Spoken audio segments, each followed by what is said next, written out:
Baik, bismillahirrahmanirrahim. Assalamualaikum warahmatullahi wabarakatuh. Selamat siang semuanya.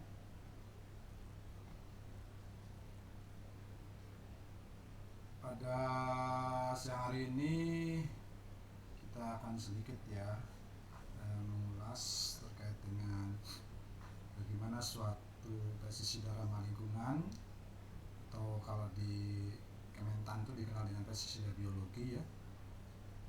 Itu prosesnya untuk pendaftaran atau pelepasan produknya seperti apa ya, protokolnya seperti apa, sehingga kemudian pestisida tersebut bisa ada di pasaran. Nanti teman-teman nanti siang kan ada praktikum terkait dengan pengenalan produk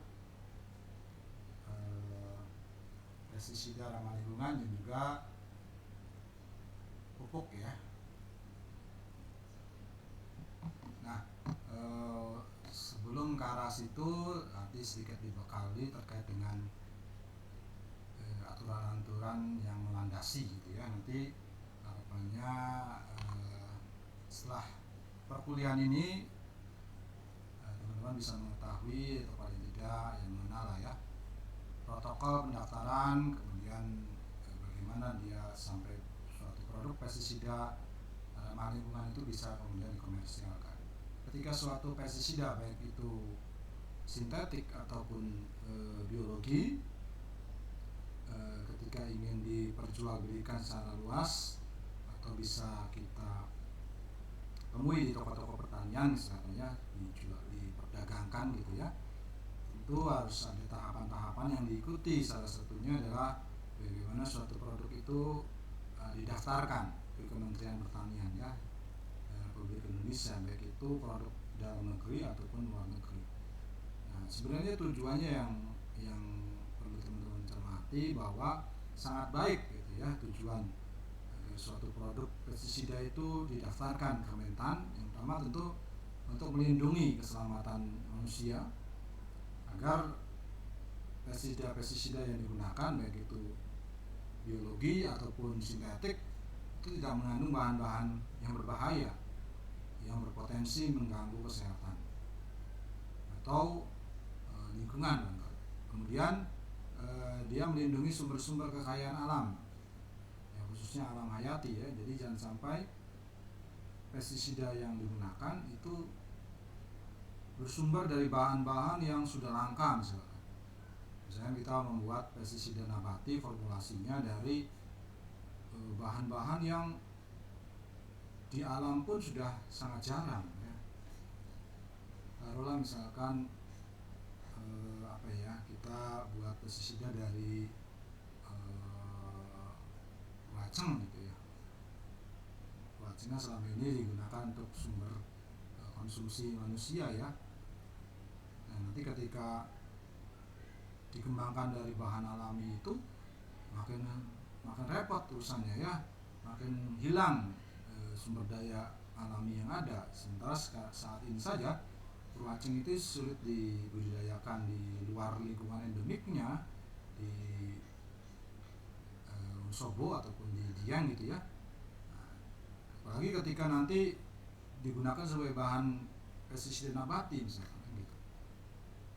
Jadi ada larangan-larangan tertentu yang melalui peraturan ini bertujuan untuk menghindari atau melindungi ya kepunahan dari sumber-sumber plasma nutfah ya asli Indonesia. Kemudian tentu tujuan berikutnya adalah melindungi kepentingan konsumen ya. Konsumen ini ya tentu kita yang memakai jasa atau menggunakan produk pestisida itu, baik itu sintetik ataupun pestisida alami ya, berbasis misalnya biopestisida gitu kan ya. Jadi melindunginya gimana? Ya tentu ketika di aturan-aturan itu menstandarkan ada komposisinya, kemudian kadarnya tertentu atau konsentrasinya bahan aktifnya tertentu yang disyaratkan misalkan, maka itu tidak boleh kemudian asal-asalan orang memproduksi pestisida ya, sampai kemudian misalkan kadarnya sangat rendah tidak sesuai dengan label gitu kan. Nah itu kan berarti tidak sesuai dengan kenyataan yang memang dideklar oleh perusahaan itu melalui labelingnya ya, labelnya suatu produk ya. Maka kemudian konsumen kalau demikian kan merasa itu ya apa namanya dirugikan, karena memang produk yang dibeli itu tidak sesuai dengan kenyataan ya, tidak sesuai dengan standar yang harus gitu ya. Maka kemudian di protokol ini ya itu diarahkan untuk betul-betul perusahaan yang akan mendaftarkan produk pestisidanya itu menaati aturan-aturan yang ada, termasuk misalkan kadarnya berapa dan seterusnya, untuk menjaga salah satunya untuk kepentingan konsumen. Kemudian untuk memastikan bahwa pestisida yang digunakan efektif dalam pengendalian OPT. Jadi ada aturan juga bahwa pestisida yang dipakai itu betul-betul harus ada ujinya, uji efikasi dan seterusnya. Yang tujuan akhirnya agar betul-betul pestisida ketika diaplikasikan itu tidak mubazir gitu ya, tidak kemudian berpengaruh, tidak sampai kemudian ketika diaplikasikan nggak ada apa-apanya gitu, nggak berpengaruh pada OPT ya. Sayang sekali udah dibeli gitu ya oleh konsumen, nah, efektivitasnya misalkan sangat rendah. Nah ini untuk dijaga, maka kemudian muncullah peraturan-peraturan baik itu perundang-undangan ataupun peraturan pemerintah, ataupun nanti diterjemahkan pelaksanaannya oleh peraturan menteri ya. Nah kita lihat dari undang-undang negara kita tahun nomor 12 tahun 92 bagian ke-6 tentang pelindungan tanaman. Di sini terlihat jelas bahwa pada pasal 20 itu pelindungan tanaman dilaksanakan dengan sistem pengendalian hama terpadu. Teman-teman sudah belajar ya pengendalian hama terpadu itu seperti apa. Jadi tidak hanya penggunaan pestisida sintetik, tetapi juga betul-betul meliputi aspek lingkungan juga ya dipertimbangkan. Nah, pelaksanaan pelindungan tanaman yang sesuai ayat 1 itu menjadi tanggung jawab masyarakat dan pemerintah. Jadi ada dua pihak yang bertanggung jawab di sini untuk pengendalian OPT ya, hama terpadu itu, yaitu masyarakat dan pemerintah. Bagaimana kegiatan yang dilakukan menurut pasal 21 ya, pencegahan masuknya organisme pengganggu tumbuhan ya ke dalam negeri atau dari satu area ke area yang lain di wilayah Indonesia. Jadi ada namanya karantina ya, karantina tanaman ya. Itu biasanya ada di pelabuhan-pelabuhan atau di bandara-bandara untuk mencegah masuknya plasma nufah dari luar negeri yang disinyalir mungkin mengandung penyakit tertentu atau hama-hama tertentu ya kan. Kita tidak tahu. Jadi disitulah peran dari sebagai barrier, sebagai penyeleksi masuknya produk-produk dari luar negeri itu, ataupun dari daerah ke daerah yang lain itu kita cegah untuk ada perpindahan gitu ya, perpindahan OPT. Kemudian setelah pencegahan ada pengendalian dan ada eradikasi ya. Tentu tahapannya awalnya ya pencegahan dulu, baru kemudian upaya pengendalian, lalu eradikasi. Baik, jadi setiap orang atau badan hukum dilarang menggunakan sarana atau cara yang dapat mengganggu kesehatan dan mengancam keselamatan manusia, menimbulkan gangguan dan kerusakan sumber alam atau lingkungan hidup. Ini adalah kata kunci bahwa hadirnya protokol pendaftaran pestisida itu ya, karena upaya negara untuk menjaga keselamatan manusia, meminimalisir adanya gangguan terhadap kerusakan ya alam ya, lingkungan hidup, itu betul-betul bagus ya sebenarnya ya undang-undangnya, tinggal bagaimana penerapan di lapangan.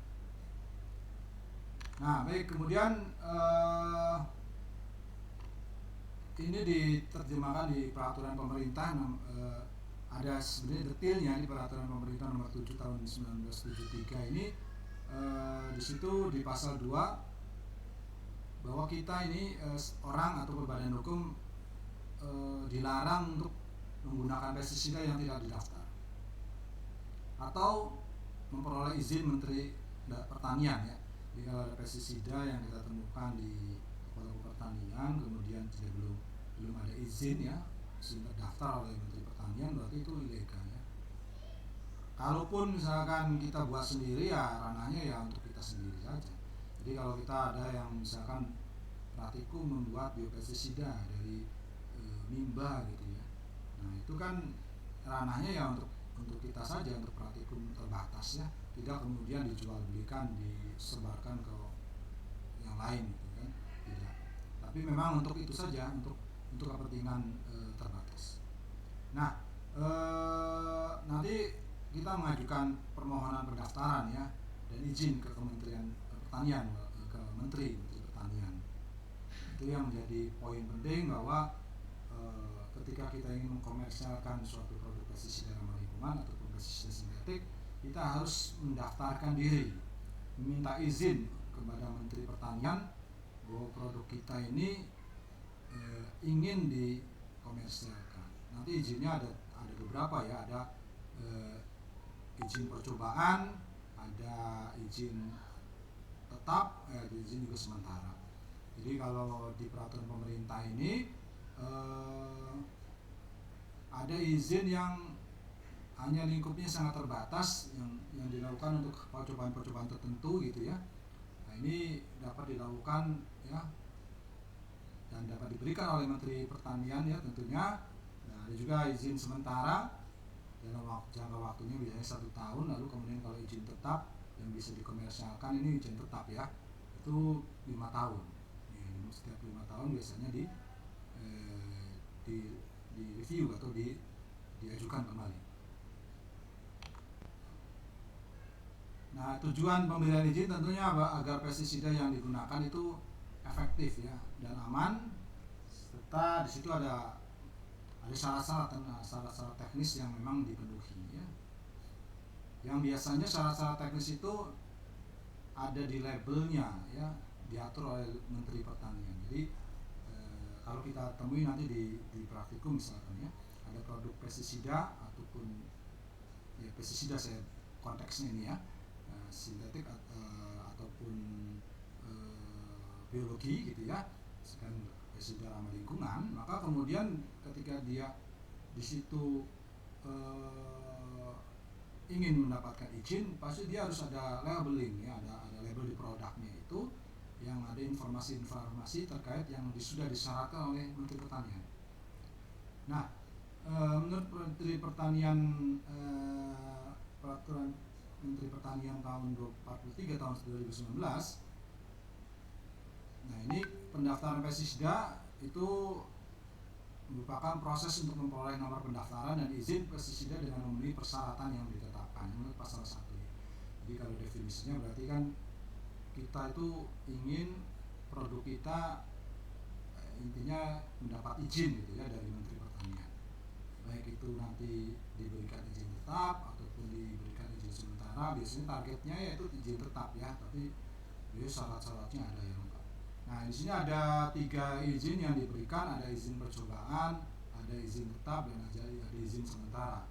Silakan nanti teman-teman lihat di sini kembali bahwa apa sih itu izin percobaan ya, untuk pestisida yang datanya belum tersedia cukup sehingga aspek keamanan dan efikasinya belum dapat diketahui. Jadi kita misalkan sudah mencoba membuat ya biopestisida, tapi kita tidak tahu nih seberapa amankah dia terhadap lingkungan atau seberapa efektifkah dia terhadap organisme target gitu ya. Kita belum tahu datanya, belum lengkap itu misalkan. Maka ini kalau kita ajukan ya masuknya izin percobaan. Nah, syaratnya kalau sudah masuk ke izin percobaan ya tidak boleh diedarkan dan hanya boleh digunakan untuk ya percobaan yang disyaratkan secara teknis itu. Jadi kalau memang dia ingin mengetahui efikasi ya berarti dia akan digunakan untuk percobaan untuk mengetahui efikasinya ya, seperti itu. Kalau izin tetap untuk pestisida yang dengan persyaratan tertentu dapat digunakan aman bagi manusia dan lingkungan tentunya, dan secara efektif untuk tujuan dan cara penggunaan tertentu. Jadi inilah yang kemudian bisa dikomersialkan dan ditemui di toko-toko pertanian ya. Sementara kalau izin sementara untuk pestisida yang berdasarkan data sementara tersedia dinilai relatif aman dan efektif untuk digunakan. Pestisida yang diberikan izin sementara boleh diedarkan dan digunakan untuk tujuan dan cara penggunaan tertentu. Ya, jadi hanya boleh sementara ya. Nanti tinggal si pendaftar itu melengkapi data-data yang diperlukan, misalkan nilai keamanannya, efikasinya. Baik, ini detail tentang izin percobaan, nanti teman-teman tinggal nanti kita sharing ya tentang undang-undang ini, silahkan baca sendiri, itu lengkap sekali ya. Izin percobaan ini biasanya untuk diberikan kepada pemohon untuk membuktikan kebenaran klaim mengenai mutu, efikasi, keamanan pestisida. Misalkan dia mau melakukan izin suatu saat mau komersial, tapi dia butuh data tentang mutu, efikasi, keamanannya ini, maka dia boleh itu pestisidanya itu kemudian dia perbanyak secara lingkup kepentingan dia, lalu kemudian dia lakukan uji mutunya, misalkan efikasinya, keamanannya, nanti di situ diberikan izin percobaan. Nah, izin diberikan kepada pemegang nomor pendaftaran pestisida untuk jangka waktu tertentu. Nah, ini dia wajib untuk menjaga mutunya ya. Nah, ini berlaku khususnya bagi yang sudah dikomersialkan, yang menjaga mutu dalam suatu wadah bungkus yang dia harus sesuai dengan identitas syarat-syarat tertentu oleh Menteri Pertanian. Nah, pendaftaran pestisida ini bisa ditinjau kapanpun ya. Nah, meskipun sebelumnya sudah terdaftar, bisa saja dilarang gitu ya.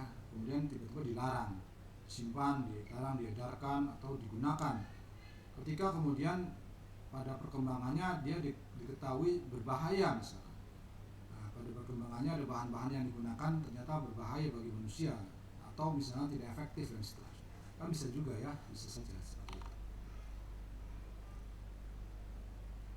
Nah, izin percobaan tadi sempat disinggung itu berlaku hanya 1 tahun ya, 1 tahun. Jadi selama 1 tahun silakan melakukan uji ya, misalkan efikasinya, konsentrasinya dan seterusnya untuk melengkapi ketika nanti dia akan melakukan uji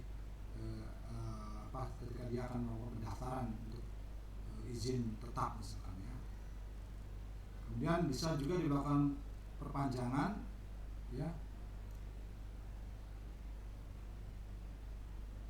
Biasanya perpanjangan itu 1 bulan sebelum masanya habis dia harus mulai mengajukan perpanjangan, dan tentunya hanya bisa dilakukan 2 kali ya, perpanjangannya.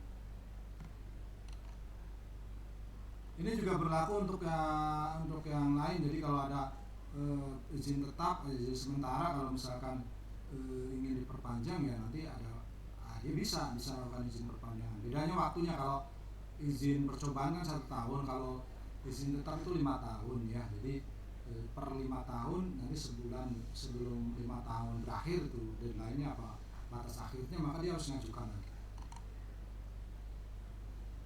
Nah, untuk yang percobaan tadi,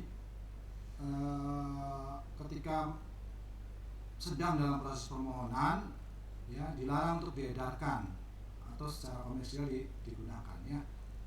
Jadi ini hati-hati ya, kalau misalkan ditemukan ada pestisida yang ternyata masih proses tapi dia sudah diedarkan kemana-mana, ini hati-hati. Kemudian ada izin tetap. Kata kuncinya kalau izin tetap itu ya berdasarkan pasal, ada nanti pasal saya baca ini pasal 28 sampai pasal 41, karena ini pasalnya sangat banyak. Itu jangka waktunya 5 tahun dan bisa didaftar ulang seperti kasusnya tadi. Jadi biasanya menjelang berakhirnya, misalnya 1 bulan menjelang berakhir masa 5 tahun itu, maka si pemohon bisa mengajukan lagi. Nah, umumnya untuk yang tetap ya, itu harus salah satunya adalah ada mensyaratkan informasi-informasi lengkap di labelnya ya, jadi tidak sembarangan kemudian pestisida bisa dikomersialkan Harus kita cek nanti teman-teman di praktikum nanti akan dikenalkan berbagai macam produk ya, pestisida yang ramah lingkungan ataupun pupuk. Nanti disitulah teman-teman silakan perhatikan labelnya, apakah betul labelnya sesuai dengan persyaratan yang distandarkan Kementerian Pertanian. Misalkan apakah dia sudah dalam bahasa Indonesia, jangan-jangan dia masih bahasa Cina misalkan karena dia impor. Kemudian apakah mencantumkan gambar organisme sasaran yang tidak terdaftar. Nah, misalkan targetnya adalah ulat, tapi yang digambar misalkan adalah jangkrik gitu misalkan, atau belalang. Nah, itu kan tidak sesuai ya dengan sasaran yang bahan aktifnya. Jadi suatu produk pestisida misalkan targetnya adalah ulat, tapi kemudian digambarkannya di situ termasuk juga ada belalang juga gitu kan, tidak tepat. Nah, nanti dicek apakah betul seperti itu. Biasanya kan ada labelnya, ada gambarnya gitu ya. Kemudian tidak boleh nih namanya ya membandingkan dengan pestisida lain yang telah terdaftar. Jadi kalau di label itu misalkan ditulis pestisida ini lebih efektif dari produk A, langsung nggak boleh. Nah, itu larangan ya. Kalau di iklan kita dulu itu apa namanya, iklan provider ya, itu betul-betul itu saling menjatuhkan. Jangan ya, ini tidak boleh ada aturan itu. Nah, jadi tidak boleh membandingkan dengan pestisida lain, bahan aktif atau produsen lain ya yang telah terdaftar. Si keterangan-keterangan itu ada juga peringatan-peringatan yang tidak boleh samar gitu ya, harus jelas, di print, harus bisa dibaca, dilihat dan bisa dipahami dengan jelas ya, tidak mudah dihapus juga, tidak mudah terhapus. Jangan sampai kemudian label itu baru kena air sedikit udah luntur ya. Nah, itu nggak boleh itu ya. Nah, biasanya umumnya si label itu ini ya, ada kalimat peringatan, petunjuk keamanan, gejala keracunan, petunjuk pertolongan, petunjuk penyimpanan, petunjuk penggunaan dan seterusnya. Nah, ketika seorang itu mendaftarkan atau badan hukum mendaftarkan pestisidanya, maka dia wajib mencantumkan seluruh keterangan yang disyaratkan pada labelnya itu ya. Selain juga membayar pajak ya, membayar penerimaan negara, bukan pajak, namanya PNBP ya, dan disetor ke kas negara, bukan disetor ke oknum tertentu kan ya. Terus kemudian kalau ada biaya-biaya, nah ya tentu harus ikut. Misalkan harus ada uji nih, uji X gitu ya, kadar tertentu dengan alat ini. Ujinya dilakukan di perusahaan, ada di laboratorium terakreditasi di tempat A. Maka untuk proses pengujian misalkan kayak contoh nih ya, saya kemarin melakukan uji kemampuan bakteri untuk mendegradasi pestisida gitu ya. Ada chlorpyrifos, ada chlorfenapir. Itu satu sampelnya misalkan 750.000. Ya memang kita harus bayar. Jadi analisis satu sampel saja misalnya 750.000. Jadi bukan main ini mahalnya untuk pestisida ini. Oleh karena itu tentunya sangat wajar ketika kalau pestisida sintetik ya harganya lumayan gitu ya. Atau kalau pestisida biologi ya biasanya orang sangat jarang mengembangkan karena ada faktor ekonominya juga ya. Kalau hanya misalkan kurang begitu efektif dan seterusnya, itu kan apakah bisa kemudian dipasarkan secara luas. Nah, itu ada apakah dia ada untung ketika dia harus mengeluarkan uang untuk uji-uji, untuk produksi juga dan seterusnya.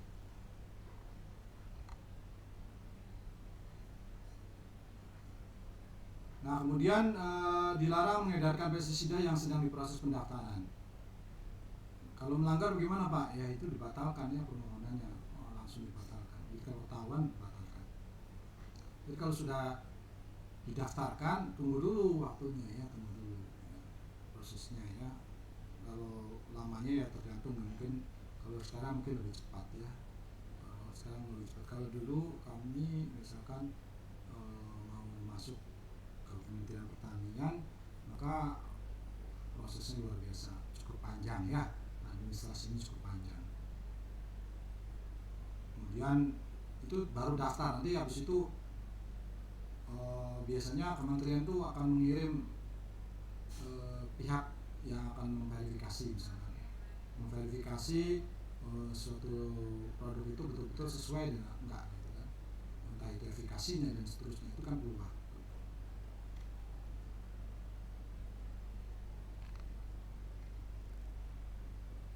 Nah kalau misalkan kita sudah mendaftar lalu kemudian ada perubahan-perubahan ya terkait dengan bahan aktif, misalkan konsentrasi atau asalnya, ada jenisnya, lalu kita lanjut aja gitu ya, lanjut aja, maka tentu akan mendapat sanksi pencabutan ya nomor pendaftaran dan bahkan izinnya kalau sudah ada izin. Jadi betul-betul harus ketat ya untuk melindungi konsumen salah satunya kan ya.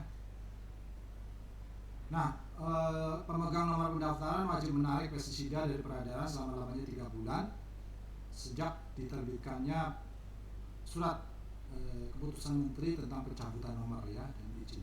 Jadi kalau misalnya kita kena sanksi lalu kemudian harus dicabut nih nomor izin dan pendaftaran dan izinnya, maka kemudian produk yang sudah dipasarkan harus kita tarik.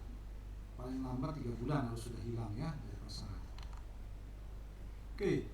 Nah, untuk bisa didaftarkan dan diberikan izin pestisida baik itu ramah lingkungan ataupun yang sintetik itu harus mensyaratkan kriteria tertentu ya. Kriteria teknisnya misalkan mutu, ya mutunya, kualitasnya ya. Jadi kita harus tahu hasil uji mutu kadar bahan aktif pestisida. Ya. Jadi berapa sih misalkan nanti di pertemuan terakhir ada uji mutu ya. Ini misalkan konsentrasinya 360 gram per liter ya. Ya. Konsentrasinya misalkan bahan aktif tertentu. Maka kemudian ini harus setelah dicek ya harus 360 gram per liter ya. Plus minus berapa? Plus minus yang distandarkan berapa? Nanti ada plus minusnya ya yang disyaratkan. Biasanya semakin tinggi konsentrasinya semakin lebar plus minusnya ya.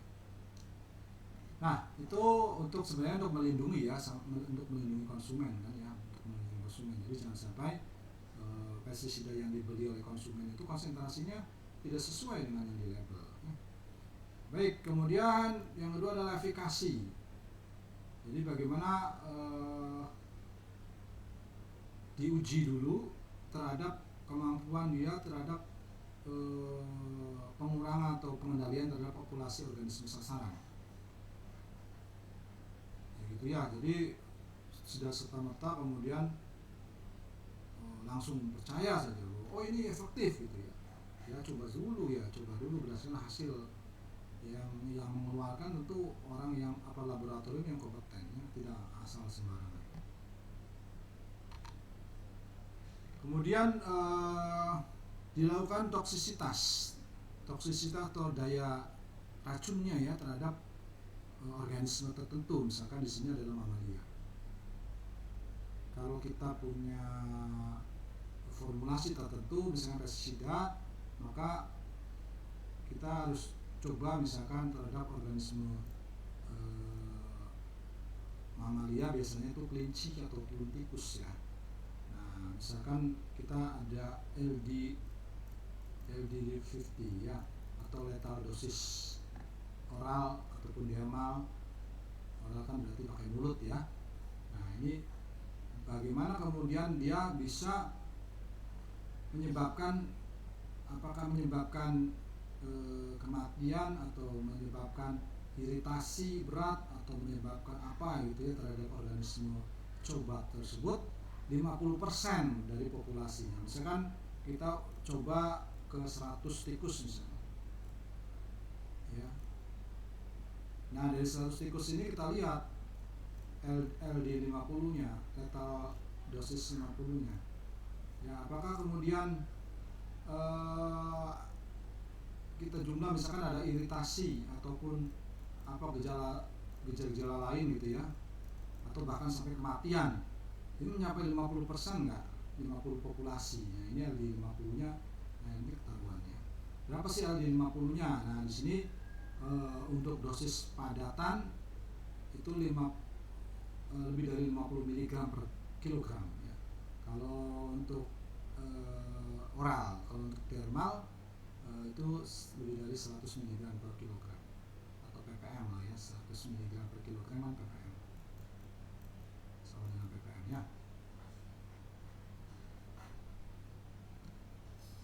Baik, kemudian selain ke organisme uji ada pengujian terhadap lingkungan, toksisitas terhadap lingkungan. Bagaimana kemudian dia ada waktu dekomposisinya. Jadi dalam waktu berapa dia bisa hilang 50%-nya, itu DT50 ya. Jadi bahan aktifnya itu pada tanah misalkan perlu waktu 120 hari misalkan untuk menghilangkan kadar separuhnya, itu DT50. Jadi nanti ketahuan itu apakah persisten, tergolong yang mengendap lama atau tidak. Yang kita inginkan kan tidak persisten atau dia mudah hilang ya kan. Tapi kenyataannya ya tidak bisa begitu. Ada yang bahkan bisa lebih dari 100 hari, ada 200 hari seperti glucophresin misalkan 260 hari. Tuh yang lainnya misalkan. Nah, itu kan perlu waktu separuhnya saja untuk hilang itu butuh waktu ratusan hari gitu ya. Bagaimana kalau total supaya dapat hilang? Baik, nanti bagi kita yang ingin mendaftarkan pestisida ramah lingkungan kita, misalkan pestisida biologi, kita punya formulir pendaftaran yang harus kita ajukan ke Pak Menteri ya. Isinya apa saja? Pertama adalah nama dagang formulasinya. Jadi kalau teman-teman sudah punya nama dagang, pastikan nama dagang ini tidak diklaim orang atau ya sudah secara hukum sudah milik kita gitu. Misalkan mereknya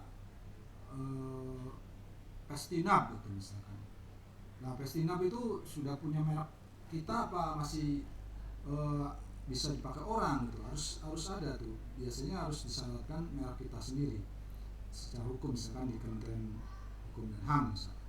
Kemudian jenis pestisidanya apa ya, jenis pestisidanya apa, apakah misalkan untuk mengendalikan OPT apa gitu, misalkan insektisida ataupun hama-hama tertentu ya, apapun misalkan ada kan sini mengendalikan apa gitu kan, itu bisa. Kemudian formulasinya apa? Nah, formulasinya tuh bisa kita lihat di sini hampir mirip ya kan dengan pestisida sintetik ya. Dia bisa dalam bentuk wettable powder atau tepung ya. Kemudian ada soluble powder atau tepung yang bisa mudah larut dalam air, ada das atau tepung sendiri, ada butiran, granul, ada cairan dan seterusnya. Nanti itu diisi contreng-contrengnya aja, contreng ya. Nah, sesuai. Ada juga yang bentuk pasta ya, ada bentuk butiran dan seterusnya. Kalau waktu itu kalau nggak salah yang paling bagus itu sudah mulai ke arah granul ya, granul. Lalu kemudian kita harus mengisi form itu, mengisinya dengan karakteristik atau sifat fisik kimia dari produk itu. Misalkan warnanya apakah putih, apa abu-abuan atau yang mana ya. Kadang dikasih warna tertentu misalkan bentuk cair, misalnya merah, ungu gitu ya. Jadi dulu perusahaan saya gitu pestisidanya banyak warna merah marun ya, merah marun. Merah marun itu merah yang ngejreng gitu ya, agak keunguan itu banyak disukai untuk pestisida yang diekspor ke Afrika, ke daerah Afrika, ke benua Afrika. Di Indonesia apa ya warnanya, kalau nggak salah kuning ya, kuning. Itu serah nanti ada pewarna tertentu atau tidak. Nah, yang jelas biasanya pewarnaan untuk menarik saja. Kemudian bobot jenisnya gimana ya, kekentalannya gimana, ketahanan air, kadar air, pH dan seterusnya. Sampai ini harus betul-betul diisi ya, dilengkapi. Kemudian untuk komposisi formulasinya, kalau teman-teman di praktikum kan ada misalkan formulasi padat ya. Nah, padat ini apa saja sih bahannya? Misalkan ada bahan aktif, selain bahan aktif ada tepung gitu misalkan ya. Kemudian ada apa lagi ya, misalkan bahan pembawanya kan misalnya tepung, kemudian ada bahan pelekatnya apa, bahan pembasahnya apa, itu kan silakan diisi di sini ya dengan kadar berapa, dengan nama umumnya apa di sini gitu ya, nama umum bahan tersebut misalkan CMC, karboksil metil selulose itu misalkan gitu ya, itu misalnya anti gumpal itu bisa ditulis. Kemudian berarti ini beli silang ya, bukan contreng ya, beli silang. Nah, kemudian kita lihat apakah tahan terhadap faktor-faktor ini, misalkan sinar matahari, air, oksigen, suhu ya. Kemudian bahan wadah sebutkan ya, bahan wadahnya apa, apakah kemudian kena matahari dia rusak atau tidak, mengurai atau tidak, nanti diisi lengkap di sini. Kemudian untuk analisisnya apa, pakai metode apa misalkan untuk mengetahui bahan aktifnya, apakah teman-teman pakai metode misalkan analisis HPLC, misalkan high performance liquid chromatography, misalkan untuk bahan aktif yang mudah larut di dalam air atau solvent tertentu, atau pakai gas kromatografi untuk bahan-bahan aktif yang mudah menguap, volatil, yang volatil tapi dia tidak terdegradasi pada suhu tinggi, karena ini ada suhu tinggi untuk gas kromatografi karena dipanaskan. Kalau ini kan tidak, tapi ini jauh lebih mahal karena dia pakai solvent tertentu ya, pelarut tertentu misalnya metanol, aseton nitril dan seterusnya. Tapi ini harus dicantumkan di situ ya, metode analisisnya seperti apa ya, harus dia seperti apa, termasuk kalau pakai HPLC dia kolomnya apa dan seterusnya.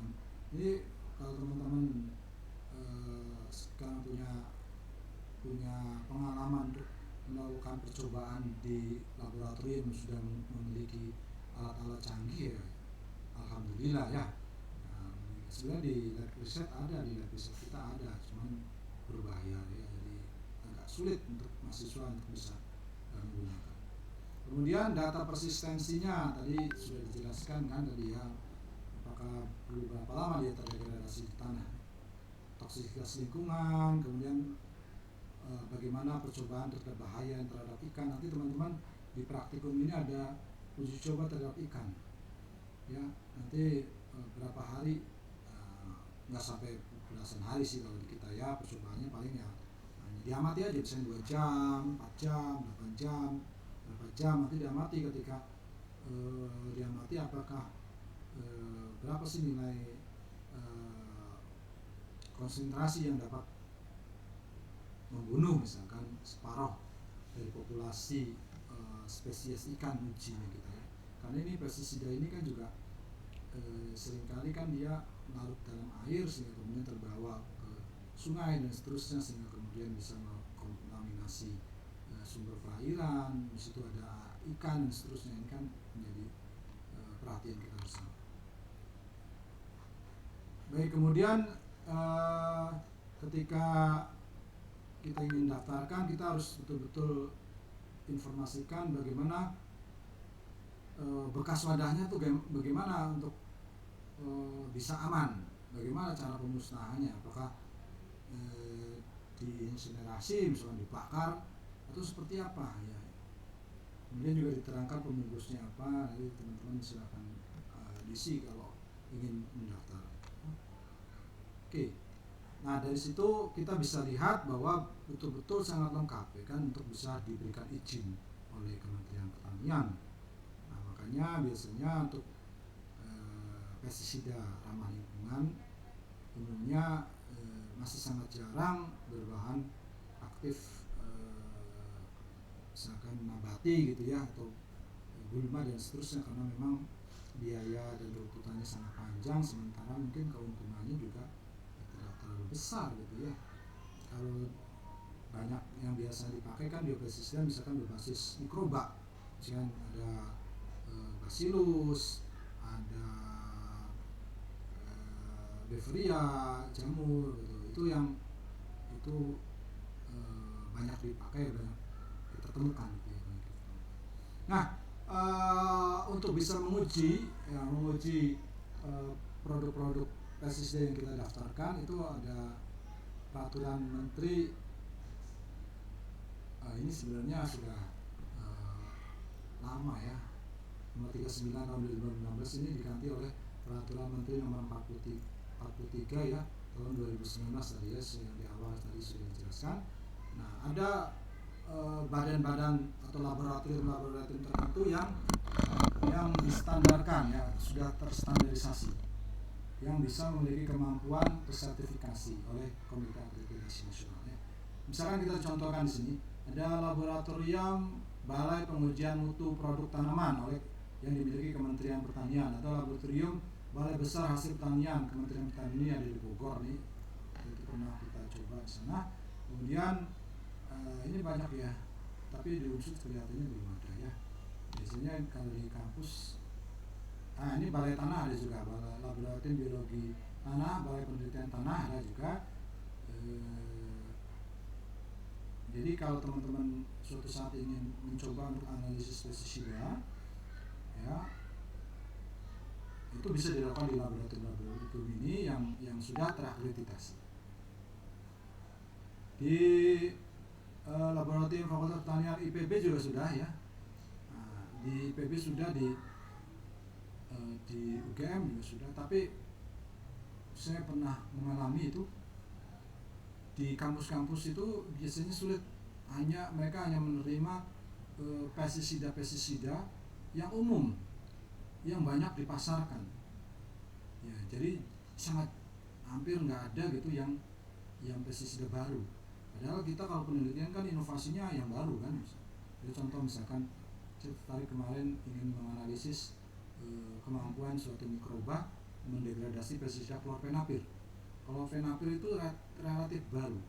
Nah, kemudian ketika saya cari di berbagai tempat itu tidak punya kemampuan untuk analisis itu. Di UGM, di PB, di mana-mana itu nggak ada. Akhirnya saya kontak teman saya ya, yang kebetulan dulu pernah satu pekerjaan saya waktu di Batam ya. Saya waktu itu kepala departemennya, kemudian beliau stafnya, lalu kemudian beliau pindah ke perusahaan yang ada di Bogor, perusahaan pestisida juga ya. Lalu saya kontak coba ya kan, karena saya sudah lama tidak komunikasi gitu kan dengan jaringan yang luas, makanya ketika saya tahu bahwa ada teman saya ini di sana, maka kemudian saya kejar, saya minta bantuan. Nah, ternyata bisa, karena memang perusahaan itu memproduksi bahan aktif itu, jadi memproduksi klorfenapir.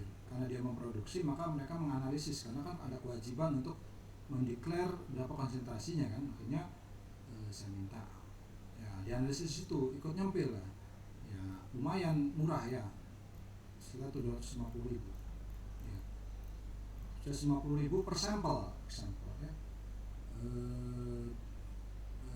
Kalau di kampus itu di UGM itu bisa 900.000 atau sampai 1 juta ya, itu per sampel. Tapi bahan aktif yang saya minta nggak ada di sana.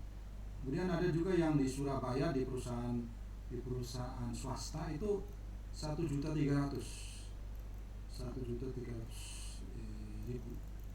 ya, 1,3 juta ya, satu sampel ya. Nah, jadi biayanya cukup besar. Karena itu kalau teman-teman hanya ingin mengetahui kadar populasi, misalkan kalau mengembangkan pestisida biologi berbasis mikroba tanah gitu misalkan, nah, maka di badan Balai Laboratorium Mikrobiologi juga bisa ya, tapi harus ada akreditasinya paling tidak akreditasi ISO 17025 ya untuk analisis ya, ISO 17025. Nah, itu ya mungkin nggak terlalu mahal kalau untuk menghitung populasi mikroba ya, harusnya tidak terlalu mahal dibanding bahan aktif. Baik, itu terkait dengan uji mutunya, kapan kita bisa di tempat mana kita bisa mengerjakan ujinya.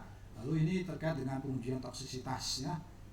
Kalau kita punya produk pestisida lalu kemudian kita ingin uji toksisitasnya, nah, maka bisa dilakukan diuji di beberapa kampus. Ada di UI, di Fakultas Kedokterannya, ada di Brawijaya, di Unipaknya, ada di Unpad Pajajaran, di Fakultas Pertaniannya. Ini harusnya sudah diperbaiki tahun 2019. Oke, Permentan nomor 43 tahun 2019. Nah ini laboratorium ini atau lembaga-lembaga ini punya sertifikasi atau punya kemampuan untuk melakukan uji toksisitas ya.